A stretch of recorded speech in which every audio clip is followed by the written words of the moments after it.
Hi, welcome to another edition of Money in the Real World. My name is Darren Coleman. I'm a Senior Vice President and Portfolio Manager with Raymond James in Toronto. And we're back with real money and real people. And today we're talking with Tom Savage from Vertex Asset Management. Tom, thank you very much for joining us today. Thanks for having me. We wanted to have a conversation with you because you run a very interesting portfolio in Canada that's focused on something called arbitrage. And this is a term that I think many people have heard of, but maybe aren't really familiar with in terms of what does it mean? What does it mean for investors? Where does it come from? How can they use it effectively in their portfolios? So before we get into how you apply it, can you maybe give us a brief overview of what arbitrage is in the investment world? Yeah, absolutely. Big picture, we define arbitrage as having the contractual right to convert one security into another security and capture a spread independent of any market move. So, a classic example for what we do, and 80% of what we do in the arbitrage fund is merger arbitrage. Okay. And that's where you wake up one day and you see that Loblaws is buying Shoppers. Right. It's announced in the Globe and Mail. There's a legally binding contract between those two companies. You know exactly the consideration you're going to receive. And I can go into the market on that day and capture a spread by buying Shoppers and shorting some Loblaws against it. And from that point on, I'm indifferent to where the market goes, where Loblaws trades. I'm just capturing a spread once that merger closes. So when you talk about capturing a spread, because quite often what we'll see in the paper is, company A is buying company B, they're offering $65 a share, and very quickly the company that's going to be bought jumps to $64, but it doesn't quite get to 65. So it's that difference that you're trying to capture, is that small amount of return that's still left, right? That's exactly right. And that dollar left on the table doesn't seem like a lot. Right. But if you can turn that portfolio over 4 or 5 times a year, it actually adds up to a really nice low risk return. And that's interesting because I think most investors, if they owned, the Shoppers Drug Mart, for example, and then Loblaws buys them and they see their shares jump in price, I think most investors probably say, great, I've made most of my money, I'm going to sell it now.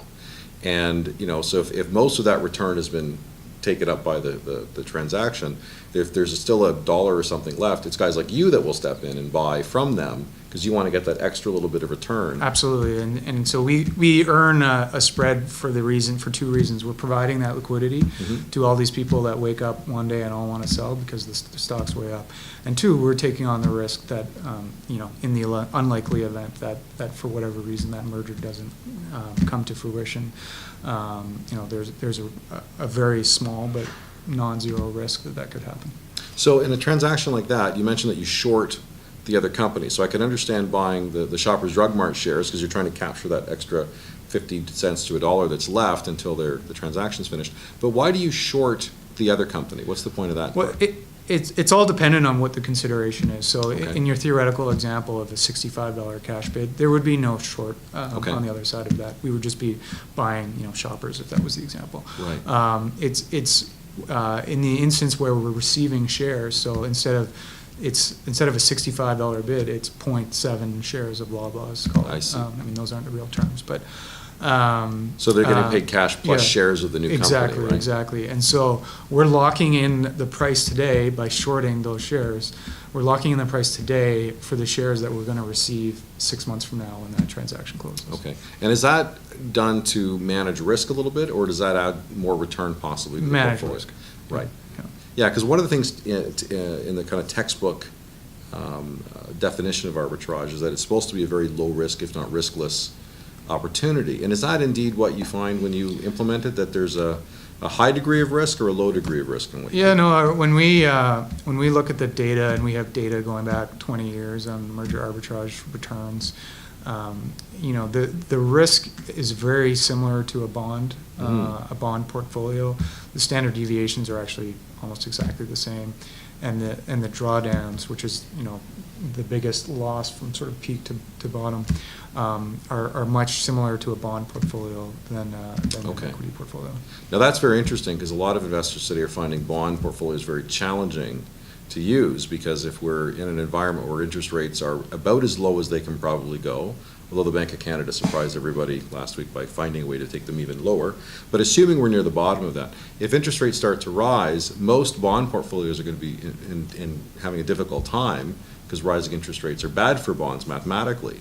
So for clients that want to have bonds from a risk perspective traditionally, Does this provide another way to achieve that same risk level, but in a way that doesn't get hurt by rising interest rates? Yeah, that's exactly right. And in fact, we'd actually benefit from rising rates because our trades, our positions are very short duration.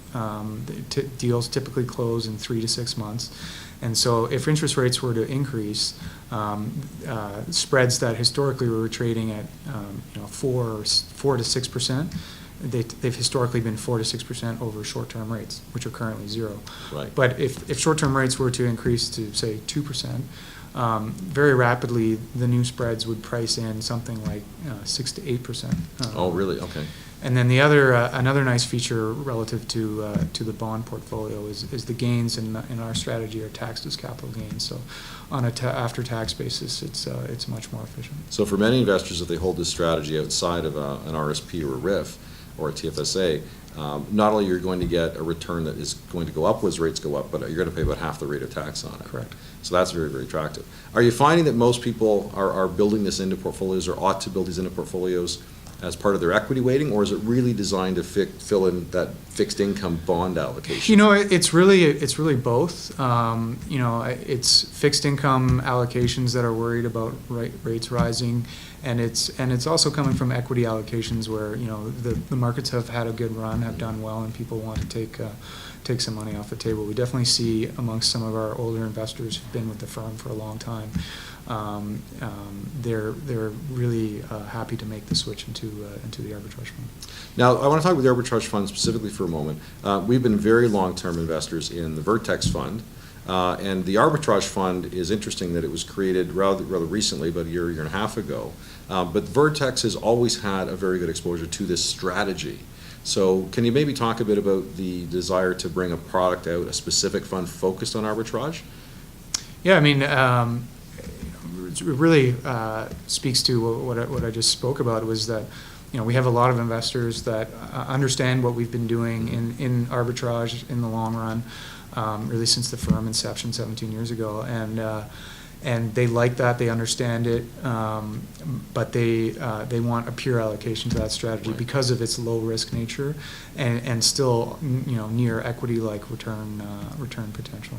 And this is the first fund of its kind in Canada, so that begs the question of how come it is the first one, and I think I know the answer to that.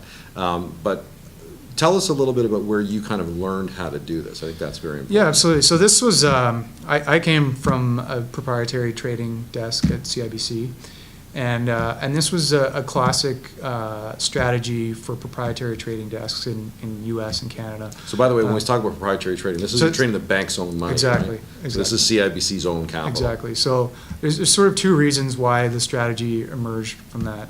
One is, as a standalone business, it's a great risk-return profile. So the banks were extremely happy to participate in it. And secondly, back to the comment I made about providing liquidity, it was seen as a form of client service where, we can buy that block of shoppers from you on the day that deal is announced because we're happy to tuck it into our book. So it served the client and also served the bank, right? And so, as regulatory changes have made it more difficult, the banks have left the proprietary business, and so people like me have left the banks to join independent firms, and really, it's the first time that it's sort of being offered more widely as opposed to just a purely institutional investor base. And now you, with your background and your pedigree, you could have gone anywhere you wanted. Any reason you went to Vertex in particular? Yeah, I mean, it's I love the independence of the firm. It's small enough to be nimble, but big enough to be meaningful. So it's the right size, and there's some really legendary investors at the firm. John Thiessen, one of the founders of the firm. So having the opportunity to learn from him is obviously tremendous. Well, that's good. I want to talk a bit about outlook for arbitrage and what you see coming forward in your portfolio. One of the things that we've been focused on is the fact that many companies are in remarkably good health. So governments may have some challenges, but companies have really benefited from the low interest rate environment to build fortress-like balance sheets with very low debt, lots of cash, very strong margins. So companies are very, very healthy. In that kind of environment, do we see arbitrage strategies increasing, or is it going to be harder to find opportunities?